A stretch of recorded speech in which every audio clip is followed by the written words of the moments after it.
40,000 years ago, someone crawled deep into a cave, not to shelter, not to hide from predators. The entrance was behind them, they were already safe. They crawled deeper anyway and into total darkness, into suffocating narrow passages hundreds of meters underground. And then they stopped. And they began to paint. We still don't know why. We talk about ancient humans like they were a simpler version of us, primitive, reactive, driven by hunger and survival, and nothing more refined than the need to not get eaten. But the evidence keeps refusing that story. In caves across France, Spain, Indonesia, and South Africa, in places so remote and so dark that a single extinguished torch meant certain death, ancient humans left behind art of staggering complexity, not crude scratches, not accidental marks, deliberate compositions, animals in motion, hands outlined in ochre, geometric symbols repeated across thousands of miles and tens of thousands of years in cultures that never made contact with each other. The same symbols, the same shapes, the same obsessive, unexplained markings. Something was driving them into the dark. And it wasn't boredom. Archaeologists have a clinical term for sites like these. They call them ritual spaces, which is academic language for, we found evidence of intense human emotion here, and we don't fully understand what it meant. But here's what the bones and the charcoal and the pigment tell us, assembled across a century of excavation. Ancient humans were not primarily afraid of predators. They were afraid of something far worse. The oldest fear we can document isn't death. It isn't pain. It isn't starvation or cold or the dark, though all of those killed them regularly and without mercy. The oldest fear, the one etched most persistently into every burial site, every cave painting, every ritual object ever recovered, is the fear of being forgotten, not dying, being forgotten. There's a mass grave in Spain called the Cima de los Huesos, the Pit of Bones, 400,000 years old. Researchers discovered the remains of at least 28 individuals, carefully deposited deep inside a cave shaft with no practical reason to be there. No food, no tools, just bodies, placed deliberately in the dark. One object was found with them, a single hand axe, beautifully crafted, never used, made from a red stone that didn't exist anywhere nearby, which means someone carried it, possibly for days, specifically to leave it there. We don't know what it meant.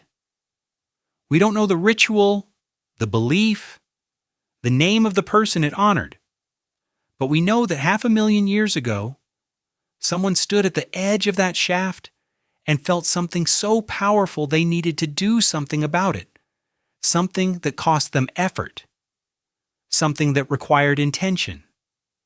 And this is the part almost nobody talks about, that impulse, that desperate need to mark the moment, to acknowledge the loss, to insist that this life mattered, is neurologically identical to what you feel when you post a memory, attend a funeral, or carve a name into something permanent.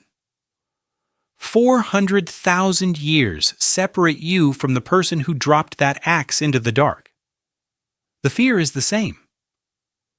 But then something stranger emerged from the research. When anthropologists began cataloging the fears embedded in ancient myth across cultures with zero contact, zero shared language, zero common ancestry, they found a pattern so consistent it should not statistically be possible. Every culture on Earth independently invented the same monsters, not similar monsters, the same monsters. The creature that looks almost human but isn't quite.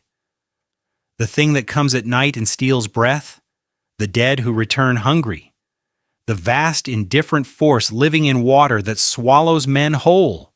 Across every continent, every era, every isolated civilization that rose and fell before written history could record it, the same nightmares. And here's what that tells us, what it forces us to conclude. These weren't stories invented to explain the world. These were memories, encoded in narrative because the human nervous system had no other technology for storage. Ancient humans weren't imagining monsters. They were remembering what living in genuine darkness, in genuine wilderness, in genuine predatory danger for 100,000 years does to a species. The monsters are real. They just live in the genome now. This is where everything changes because the fear that drove those ancient artists into caves, that built those impossible monuments, that invented gods in every culture simultaneously, it wasn't irrational. It was a precise, calibrated response to the actual conditions of human existence. Conditions that in one critical way have never changed. Let's go deeper than the monsters. Underneath every ancient fear, beneath the night terrors and the burial rituals and the cave paintings and the obsessive marking of sacred space, there is one fear that archaeologists and psychologists and evolutionary biologists all converge on when you press them hard enough: the fear of meaninglessness. Not death, not pain, not the predator in the grass, the possibility that none of it matters. Ancient humans built Göbekli Tepe 12,000 years ago, a massive ritual complex in what is now Turkey, constructed by hunter-gatherers who had not yet invented agriculture, had not yet built permanent settlements, had not yet developed the organizational infrastructure that we assume is necessary for large-scale construction. They built it anyway. 50-ton stone pillars, intricate carvings, a monument that required the coordinated labor of hundreds of people over generations, people who could barely feed themselves consistently, people who moved with the seasons, people for whom every day was a negotiation with survival. They stopped surviving long enough to build something that meant something, and when they were finished with it thousands of years later, they buried it. Deliberately, carefully.